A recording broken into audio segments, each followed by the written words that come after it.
Hey guys, subscribe for daily content. And if you're shopping for gear, make sure you check out the description for the newest items at some of the very best online retailers. There's also links for some of the items that I personally recommend. Thanks! What's going on YouTube? Metal Complex here, and welcome to this week's episode of The Knife Guy. So what are we talking about today? I'm going to be real honest with you guys. This is going to be an episode where I'm going to complain and offer no solution. And I know, my typical advice is if there's something that is really bothering you or something that's frustrating, the best thing you can do is ignore it and, entertain something else. And we talked about that here recently. Unfortunately, this is something that has been affecting all of us in like almost every single situation. It's pretty much unavoidable. And it's honestly something I should have talked about a long time ago. So this is going to be not only a rant and a ramble, it's going to be a big gripe session. So if you don't like that, I get it. I get that. Stuff like this can be annoying. Like when people do stuff like this on YouTube, it can be obnoxious. So if you don't like this type of stuff, hey, I totally get it. No hard feelings. You don't have to watch. But for the rest of you, buckle up because I'm about to complain. Okay, if you're watching this, you're probably a knife person, right? Because this is a 160-something part series called The Knife Guy. And if you are a knife guy or gal, right? I call it the knife guy because I'm a guy. But if you're a knife guy or gal or knife person, then you're probably somebody who enjoys knives, right? You're probably somebody who buys knives on a semi-regular basis. Now that could be once a week. I'm not quite buying knives once a week. Could be once a month. I'm about in there, right? Could be once every few months, maybe once every 6 months. Maybe you buy a knife once a year, or maybe you buy a knife when your old knife breaks.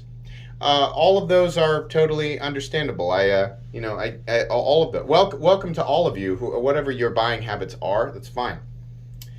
Do you guys remember when? And I say remember when, like it was a really long time ago, but it really wasn't that long ago, where you could go to a website, right, and say, there's the knife that I would like to select. This knife is $100.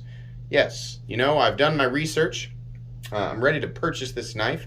Looks good, reputable retailer, right? Click on it. Great. It's $100 just over the line. So guess what? You get free shipping. Hey, fantastic, free shipping. And so you expect to pay $100 because guess what? Unless you live in the state that you're, that the center, like let's say the retailer is in the same state as you. I think in that case you were paying sales tax. If you were literally anybody else, you weren't paying sales tax.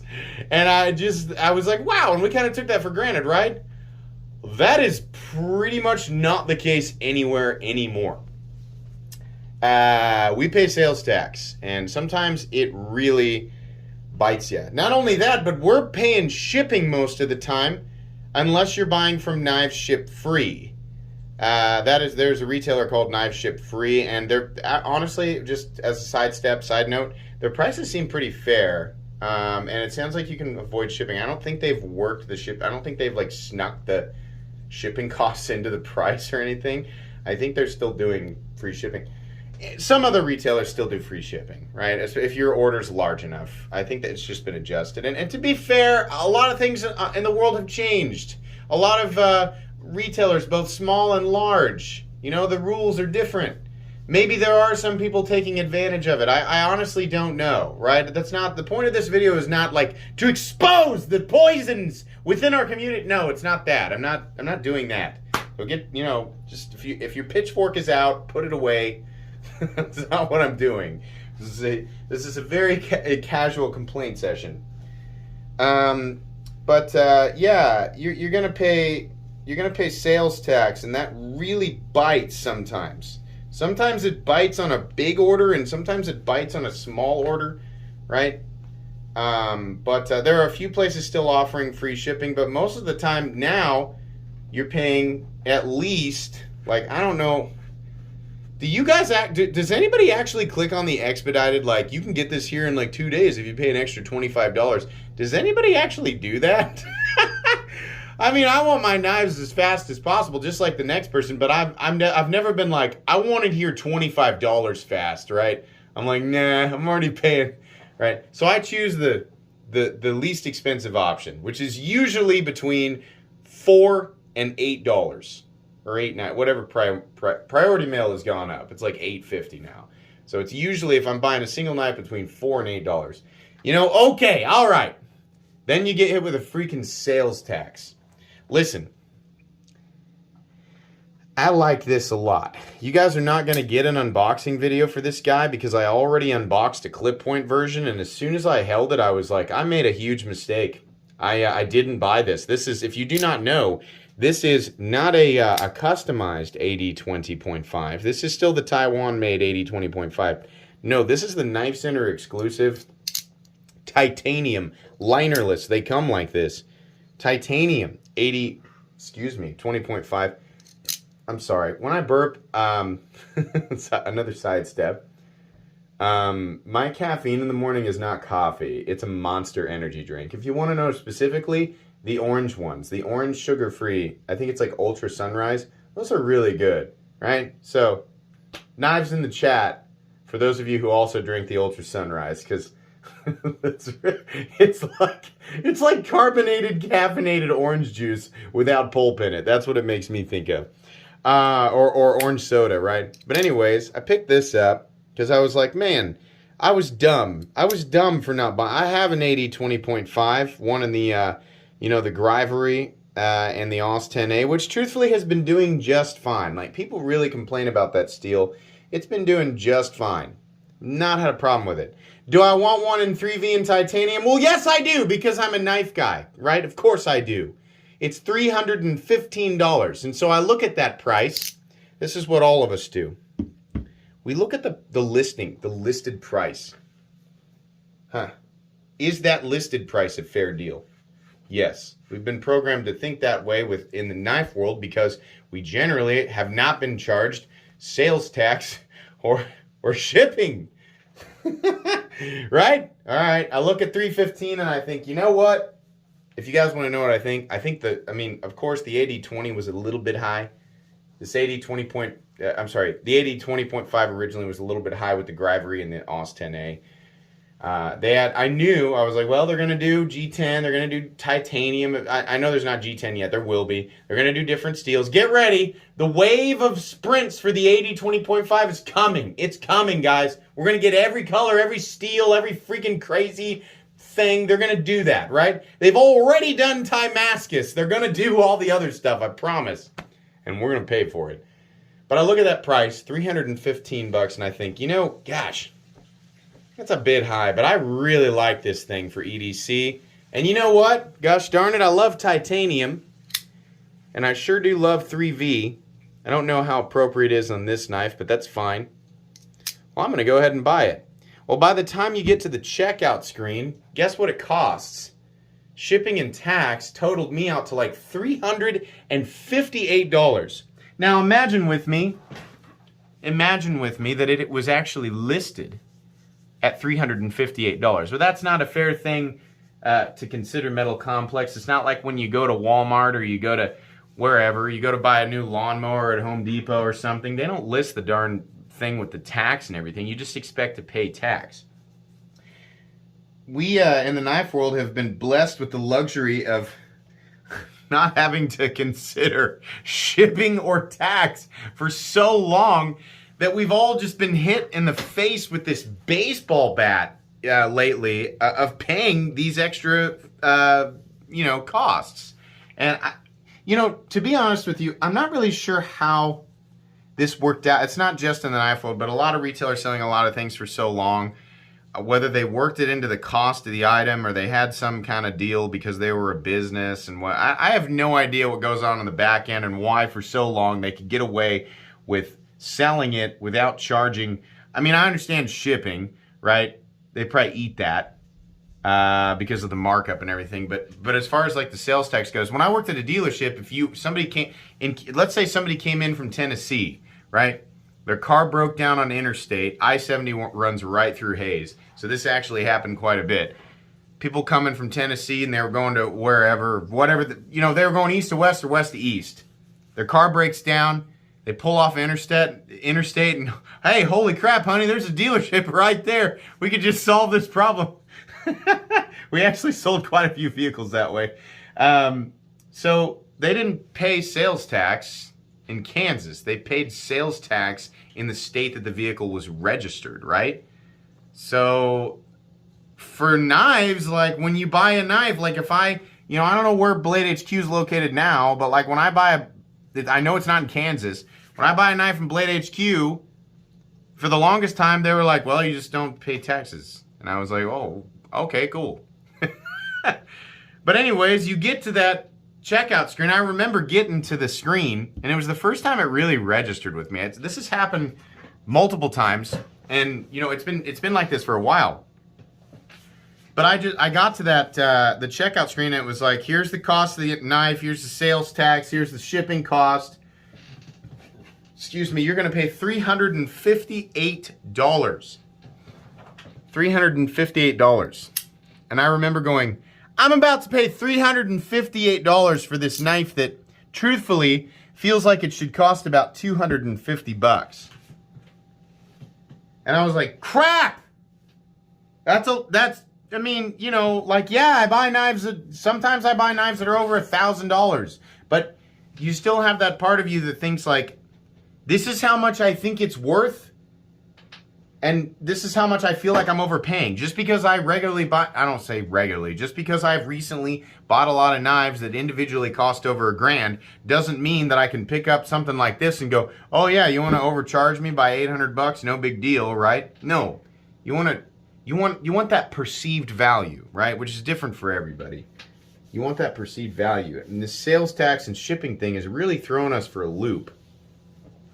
You're going to pay sales tax. If you buy a bulk order, sometimes you can get out of paying some, shipping cost or whatever. But, most of the time the tax that you're getting hit with is really just going to, it can take a budget knife that feels like a good deal and pretty easily throw it into an area that doesn't feel like that good of a deal. And then if you're buying something really expensive, I'm going to be honest with you guys right here. I bought the Damasteel and Mokotai Model 18 Integral, which is a beautiful knife. I don't know if you guys probably have not seen me unbox this thing yet, but holy freaking crap. This is a knife that I feel like in its base form and its exotic form, which is what you're looking at here, I think it's a little overpriced, but I just had to have this, and I bought it and then paid sales tax on it, and it was like taking imagine that someone takes a full, like a commercial grade auger and then sets the auger on fire and then proceeds to take it to, let's say I lay on the ground and it takes it right to my groin. That's what it felt like. I took a flaming commercial grade auger to the groin. That's what I was like, oh my God, it's already freaking crazy. Like the price of stuff is already freaking insane. So as a reviewer, right, we're 13 minutes in. Those of you who are still here are like, we're in this now. If you're here at 13 minutes, you're probably staying to the end. As a reviewer, this is tough. Because now I'm literally considering sales. I mean, I don't know, correct me if I'm wrong. Like when you check out, does the retailer like know where you're paying sales tax from? Like, does it calculate sales tax by state? Or does it just like, this is where we're located, so you're paying our sales tax here? I don't know. I honestly don't know how they're doing it now, because this changed just within the last couple of years. Or maybe it was a little bit, maybe it was like did it change within the last 2 to 3 years? I don't know. I mean, it's not like we're going to stop buying knives, right? Knife people, just like gun people or just like anybody who's in any enthusiast community, they got us, man. Like we are itchy. We buy knives. We buy this stuff. We like this stuff, right? And while I'm a reviewer and I'm promoting a lot of this stuff, and a lot of you tell me, like, the reason I have a freaking huge knife collection is because of your channel. Congratulations, and I'm sorry, but I'm no different than you. I do this too, right? I do get free stuff from companies sometimes, but I buy, especially the expensive stuff, I paid full price for that thing. And let me tell you, that guy's definitely over $1,000. I do that, right? Partially because I want to talk about it on the channel, and partially because I really want to support the people who are designing this stuff, right? This is a little bit outside of like a budget knife that a company can afford to just send me, and it's no big deal, and it's not, But anyways, yeah, they know we're going to keep buying this stuff. They know that the additional cost, generally speaking, the additional cost of shipping and sales tax is not going to stop us, right?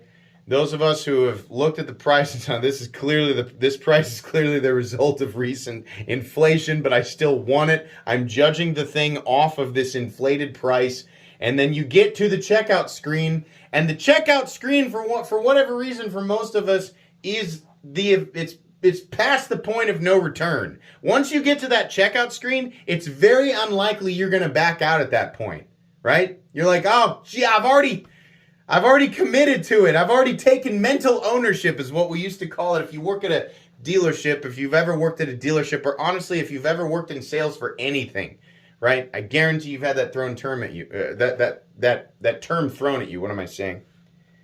Once a client takes mental ownership of something, it's very unlikely that they're going to back out unless the final line is just so completely outrageous, right? That's why we take people on test drives, right? Drive it. Come on, get on it. Let's feel it. Let's test it out. We, as knife people, we don't even do that. I mean, a lot of times we're buying this. You're watching my channel. You're watching a review. You're watching me take it for a test drive. You're listening to me say it, and then you're like, that's enough for me. Maybe it's not me. Maybe it's somebody else, right? Neves or Shabazz or whoever. There's a bunch of us. I'm sure you guys watch. That's enough for me. You get in there, you get to that checkout page, you're past the event horizon. You're past the point of no return. Right? And you're like, geez, freaking sales tax, man. Well, I've already decided I want it, so I guess you're getting my money, right? But anyways, I don't know if they calculate it by where they are located or if they can tell where you're located. I don't know if they're charging me Kansas sales tax or whatever. It makes it rough. So as a reviewer, I think I started to say this about 5 minutes ago and never actually finished what I was saying. It's like, should I start bringing that up in reviews? So here's what they want for the knife, guys. Listen, there was a time, believe it or not, there was a time. Now, the two I have out here as an example are dealer exclusives. So just pretend with me that this is a regular Shaman. So imagine with me black and an S30V blade. This is orange and XHP because it's from Cutlery Shop. Imagine with me this is a regular Shaman, and imagine with me that it is 2017 or 18 or whenever the Shaman came out. There was a time where this knife was $150. There was a time where you could go to a retailer and these were readily available for $155. And you would not be paying, unless you lived in the same state as the retailer, you would not be paying shipping or sales tax. That was real at one point. Now, if you want to buy a Shaman, number one, it has to be available, which is, what are you going to do, right? They're just not available. They're hard to get. Splatterco should make more. Don't say that. Like, if that's your, listen, if you don't know a lot about what's been going on in the knife world and why some manufacturers might have a hard time getting that, then okay, fine, right? If you're new, I guess. But if you've been around for a long time in the knife world and that's the first thing that comes out of your mouth, like, that, I don't know what to tell you. I think you need to take a step back and maybe, do a little bit of research. A little bit. That is just not going to, it's not like Spyderco's going, well, gosh, people sure do seem to like that Shaman. Maybe. Should we make more? Gosh, I got this machine back here that makes one Shaman every 26 hours. Maybe I should turn it on high speed. Yeah, let's crank it up a notch. People sure... That is not what's happening. That is not what's happening. And I understand, Bill, that you're being overly sarcastic. That's not what we mean by that. But the implication there is essentially... it's essentially that. So that's not... Sorry. They have obligations to a bajillion retailers They are expanding. As far as I understand, Spyderco is expanding their manufacturing capabilities, and also they have a gajillion different models in their line. So they are making a crap load of knives for a crap load of retailers. Given that the Spyderco Shaman is one of the most popular models that they make, I'm guessing they're pumping out as many as they possibly can, and they just can't keep up with demand. All right? So anyways, there was a time you could buy a Spyderco Shaman for $155, maybe slightly more. Maybe it was $157. Now you're going to pay $220 plus shipping plus tax, which will bring it up to probably something like $240 to $250. We are paying $100 more to own a base Shaman. Now again, I understand these types of statements generally come with pitchforks, and I don't know. I always imagine the when I say I feel like I'm rallying people up. You know what I imagine? I imagine the animated group from Beauty and the Beast, the mob song, right? That's what it reminds me of. Kill the bees, blah blah blah blah blah blah blah blah blah blah blah blah blah. Right? That's what it makes me think of, because it's just like a bunch of angry people who are like, "We don't like this. We kill it." I don't completely understand, but set it on fire and poke it a bunch of times with a pitchfork, right? That's I believe that's the that's kind of the message there in the Beauty and the Beast, right? It's not just color and sound. There's kind of a message there. That's kind of what human beings do. Now, on the flip side of that, though, this is a crappy situation. It kind of, I get why people want to get those pitchforks out and get really angry, right? Some people, their hands are tied. We have to remember that sometimes retailers and sometimes individual companies, smaller companies, especially smaller companies and individuals, their hands are tied. So we can't just start lashing out at everybody, right? In some cases, larger companies and larger retailers' hands are tied, right? So I don't know. And again, this is one of those things where this is a ramble and a rant. This is me just voicing my frustration that I assume is shared with the vast majority of the community. I don't have a solution for this. Inflation sucks. Paying sales tax sucks, and then having to pay an extra $4 to $8 in shipping also sucks. But we just do that right now. So I don't know. I'm honestly considering adding a little section to my review that's kind of a, hey, remember, you're gonna there's no universal way to do it, because the sales tax is slightly different in every state, right? But I'm thinking about adding something in my reviews from now on saying, and remember, you will be paying most likely shipping and tax on top of this, right? Which just makes it that much harder to review stuff. But anyways, I think I've gone on long enough. I was venting today. Maybe you guys can vicariously vent through me, or you're welcome to, as you always do, use my comment section as a means of ventilation. That's of course welcome. Yeah. Knives are freaking expensive, more so than they were. What can you do? Not too much right now, that's for sure. I think that's going to be pretty much it for the knife guy. Please make sure to follow me on Instagram at metal_complex. If you enjoyed this video, leave a like. If you'd like to check out my other content, I do of course have lots of videos of knives that are either expensive or inexpensive that I do or don't like, so check those out. And if you enjoy all my content, go ahead and click on that Metal Complex logo right there and subscribe, because there's definitely more coming. Thanks again for watching, everybody, and have a great day.